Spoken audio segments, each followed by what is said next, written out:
Hope you can see me. Okay.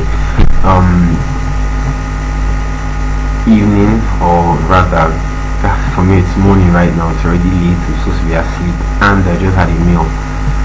But nonetheless, I'd still talk, and at least I really wanted to contribute to the film. And I think I'm going to start with the first question. What does democracy mean to you? Okay, so what does democracy mean to me? I think I'm summarizing just one word: truth. We tend to look at democracy and we tend to define it in a uniform way. We tend to look at things, I'd say personally, in a bit shallow way. We tend to say democracy is about good governance, and democracy is about justice and all that, which is true.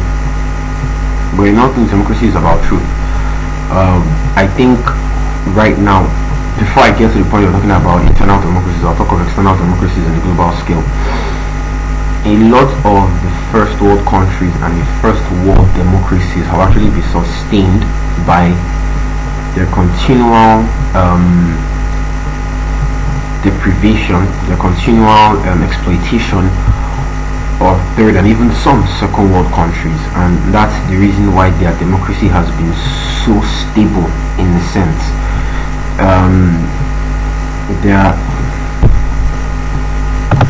Their finances have been, their economies have been based on the ripping off of wealth from other nations, natural resources, human resources. Of course, we all know the examples. I don't need to mention the slavery, blah blah blah. And being in Nigeria, coming from Nigeria, I can see these clearly. I've seen the effect around. And the problem with it, it's not just an issue of the past, because if it was just a thing of the past, we'd say, okay, fine, it was a wrong habit of the past, by a new type of democracy, which is actually more equitable, more based on justice. No, the problem is a lot of the issues still continue till this day. So for instance, before the colonialists left Africa, a lot of countries in Africa, they knew the power of the educational system, and they not only ensured that they were the ones who designed the educational system, they ensured that they removed critical thinking. And so it ended up that as they left a set of people who were supposedly educated, but because they lacked the key, which was the ability to think and critically analyze issues and look at things systematically, they've not been able to manage their systems. Of course, that left a very big gaping loophole for a lot of these so-called first world successful democracies to come back and take over the systems in a new colonialist way, in an indirect way, than they were during colonialism. They still have their multinational companies run here. They still have the trade agreements, the open trade markets that of course gives an unfair advantage to the first world countries that have better skills of production and better industries, and so adversely affect third world countries. They still have trade biases whereby there are certain sanctions on certain countries to supply things. All those are still there, and these are the things that sort of support the supposed economic and stability of the democracies. And of course, understanding democracy, you know that the economic aspects of democracy are just as important as the social aspects, are just as important. In fact, they actually help contribute to stable social democracies. They actually help contribute to a stable civil society. Of course, we've seen that happen in countries where there was an economic breakdown. In Greece, in Spain when they were on the verge, in Italy when they were on the verge. We've seen how it's turned out in terms of the stability, in terms of security, and in terms of social and political stability in those countries, even though those are first world countries. So I'd say there's really a big issue of equity, and that's something the first world hasn't really stood up to. It really hurts my heart. Okay, another example again would be the UN. The UN talks about all men being equal and all people being equal, but in the UN system, in the intrinsic part of the UN system, which would be the UN Security Council, you have permanent members, and the permanent members are made up of basically the world leaders who won the Second World War: USA, Britain, Russia. These are, okay, I'm not so sure about them, but I know USA. They are basically the countries that won the Second World War: Russia, USA, and they make up the permanent members in the Security Council. And already that's inequality, and yet this is what is being set as a standard by supposedly stable democracies. So what example should democracies that are growing follow? I think these are some of the issues we need to tackle when we define democracies, or when we give examples rather of democracies and supposedly stable democracies, is the fact that a lot of the supposed stability has actually been due to buffers from outside. It's not been so much of internal stability. Like, I'll go back to Greece again. It showed clearly how easy it was for supposedly civil and calm people to suddenly snap and start having riots and there to be issues so quickly once there was an economic breakdown, so quickly. So indices might tend to show, okay, that there's stability in certain countries, in certain first world countries, but a lot of that is actually from external buffers. And I think those are actually, as much as they might seem great, those are wrong examples of democracy. I think democracy is built on equity, it's built on truth, it's built on trust, it's built on treating all men equal, and treating and doing that in truth, not hypocritically. Not like Benjamin Franklin, who wrote that and yet wrote that in the US Constitution while he still owned slaves and continued to own slaves till his death. True democracy does not abide with hypocrisy. It's not possible. But a lot of the countries that supposedly claim true democracy actually have hypocrisy built into them, and I think that's wrong. So we really need to redefine what we call democracy in a sense, and go just beyond the data and the indices to actually our true behavior and our true way of looking at things. Okay, I'll just handle one more question. Okay. In your view, what problems do countries transitioning to democracy face, and how can the global community be of assistance? Okay. A lot of, okay, I think I may just hit the second part of the question, because again, sorry if it seems like I'm passing the bulk all to the West, because a lot of people don't like that they take responsibility, which is true, but there's only so much responsibility you can take as much as your hand can reach. I'll explain what I mean.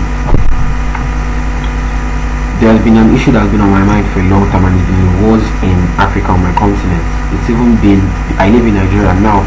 I live in the southern parts of Nigeria. I live in Lagos, though right now I'm in Port Harcourt. So in a way, they're a bit safer for me, in a sense.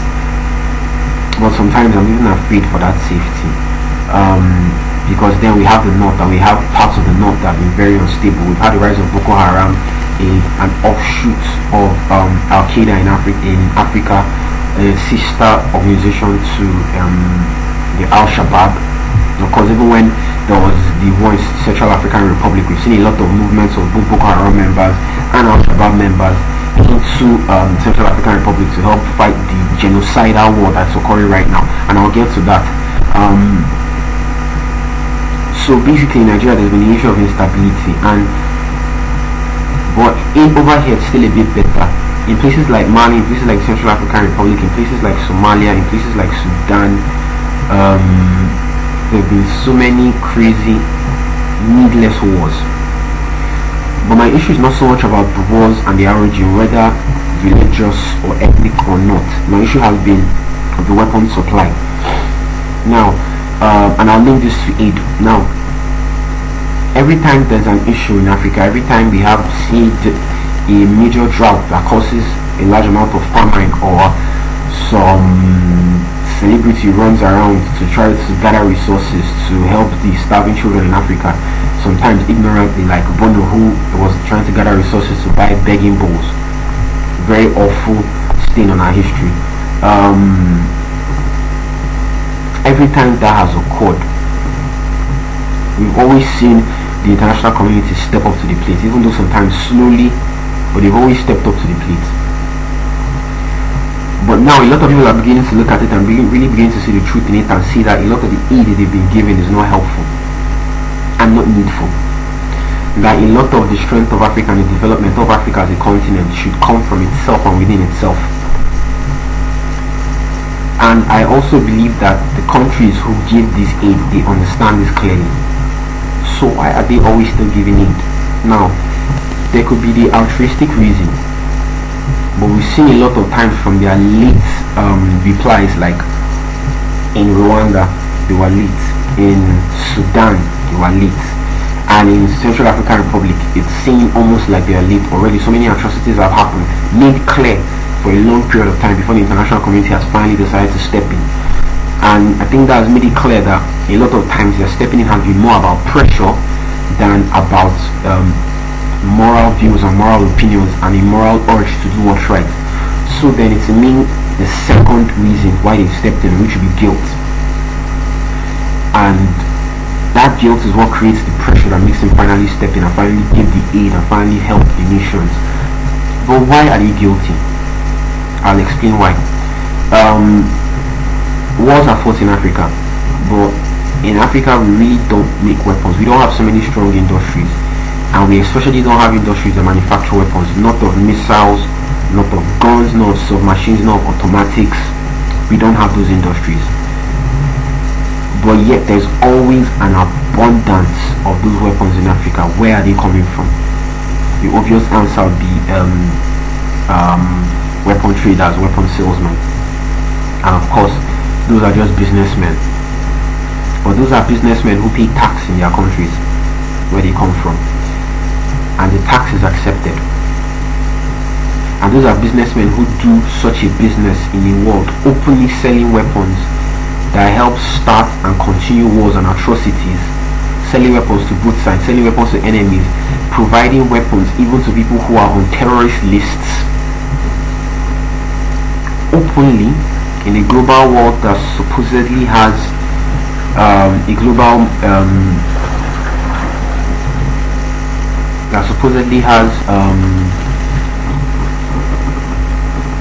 governance system, the UN, the United Nations, and a whole lot of what's that? Sorry.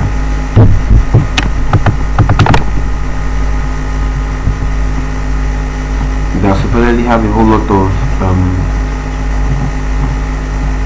global institutions such as the US, the United Nations, and all of them, and a whole lot of global laws that have been enacted that are supposed to help guide interaction between countries, interactions in the international space.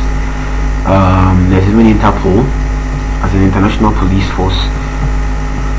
There's the EU and the EU regions and the laws guiding the interaction with countries that are members of the EU, and even the private institutions that are resident in the EU member states. So how come, and of course a lot of these countries have always stated their distaste for war, have always said that war commits atrocities, have always put their stance against the atrocities of war and of poverty. But how come they allow these weapon sellers freely sell their weapons without any bans, without any sanctions, without any restrictions? Why don't they just stop the business entirely? If there are no guns to help support wars in Africa, if there are no guns for warring factions to use to kill each other, there will be no wars. If there are no guns for oil deals, if there are no guns for food deals, if there are no weapons for oil deals that help ensure a steady supply of weapons to countries that can provide mineral resources in return, if all these deals don't exist and are sanctioned or are stopped entirely, then there will not be the devastation that would require aid. Prevention is always better than cure. It's always easier, it's always better. Even in war, there's what is called preemptive wars, and those usually are always better.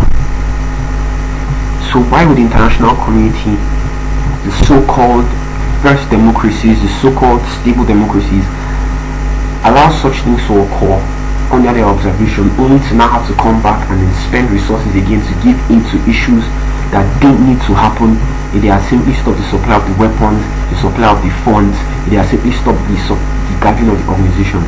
Why? Those are some of the questions we need to ask, and a lot of these things, of course, I'll just round it up at some of the issues and concerns that have actually made me put a question mark to democracy as an institution and to how we define democracy all around the world. Thank you very much. Hopefully some parts of this that didn't really rhyme will be edited off. Of course, this was a homemade video, so some parts of this will be edited off, points where I stopped and all that, and to just make this talk cohesive. Thank you very much. My name is Kenichiko Rolesi. I'm from Nigeria, and I love the Democracy Development course. Bye bye.